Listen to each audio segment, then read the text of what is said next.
Bienvenue dans le lycée numérique, une terminale d'excellence pour des étudiants passionnés.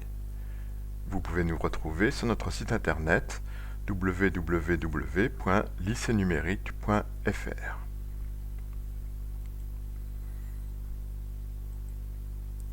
Nous allons vous présenter un exemple de cours extrait du lycée numérique. Ce cours portera sur la notion de nombres premiers. Les nombres premiers. Première section, notion de nombres premiers, congruence. Définition, on dit que P, un entier naturel, est premier si P est différent de 1 et si sa seule diviseur de P sont plus ou moins 1 et plus ou moins P. Proposition, soit P un nombre premier, alors P est premier avec tout entier relatif qui ne divise pas. Démonstration, soit P un nombre premier et X un entier relatif. Appelons D le PGCD de P et de X. Comme D divise P et D positif ou nul, on a soit D égale 1, auquel cas X et P sont premiers entre eux, soit D égale P, auquel cas P divise X, puisque par définition D divise X. Théorème, soit P un nombre premier, alors quels que soient les entiers relatifs A et B, si P divise AB, alors P divise A ou P divise B. Démonstration. En effet, si P divise AB, alors soit il divise A, soit il est premier avec A. Et dans ce cas, d'après le théorème de Gauss, il divise B. Rappelons que le théorème de Gauss assure que si un nombre divise un produit et est premier avec l'un des termes, il divise l'autre terme. Remarque, une récurrence évidente permet d'en déduire que si un nombre premier P divise un produit de facteurs, il divise l'un des facteurs. Corollaire, soit P un nombre premier et X un entier relatif non multiple de P. Alors, il existe un entier relatif Y tel que XY est congruent à 1 modulo P. On dit aussi que X est inversible modulo P. Il possède un inverse modulo P qu'on appelle Y. Démonstration. On a vu que si X et P étant premiers entre eux, il existe un Y appartenant à Z tel que XY est congruent à 1 modulo P.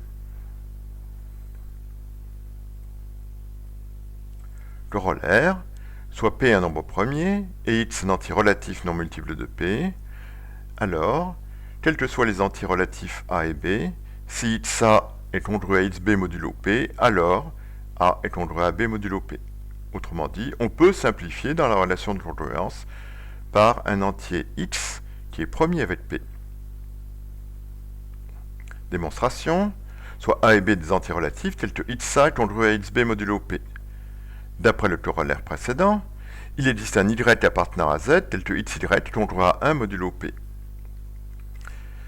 Puisque XA est congruent à XB modulo P, en multipliant des deux côtés par Y, on obtient que XYA est congruent à XYB modulo P.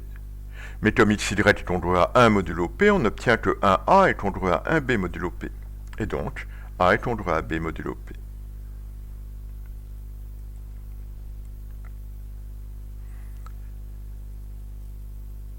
Deuxième section, les théorèmes de Fermat et de Wilson. Nous allons commencer par un petit lemme, soit n un nombre premier.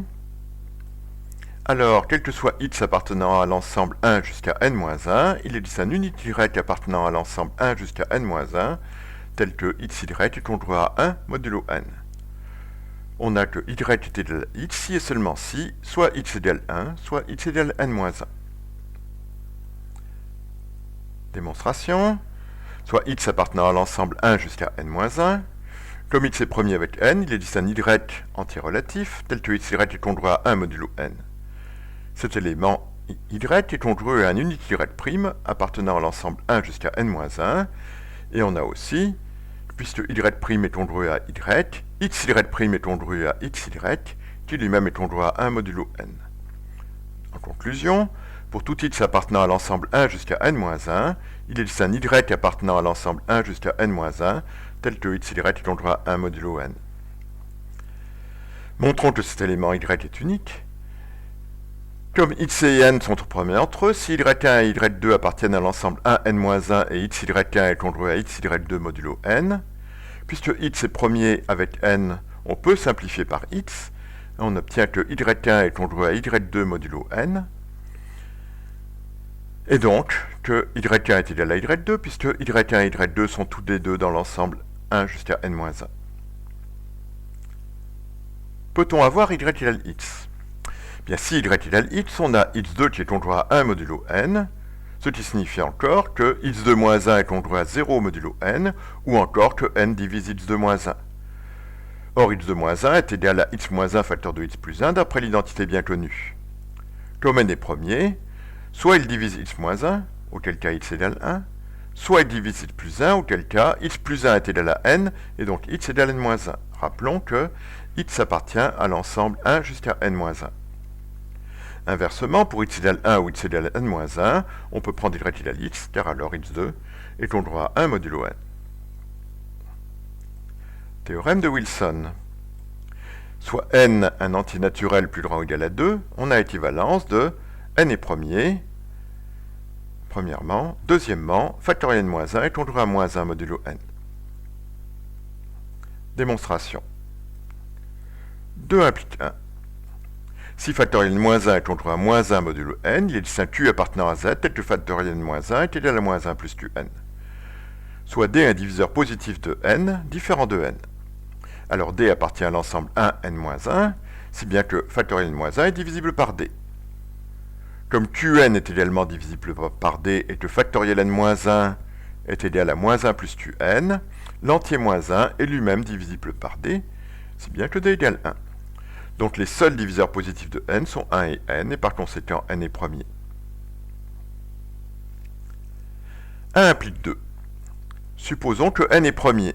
D'après le lemme ci-dessus, tous les éléments de l'ensemble 2 jusqu'à n-2 peuvent être regroupés par paire, xy et xy est congruent à 1 modulo n.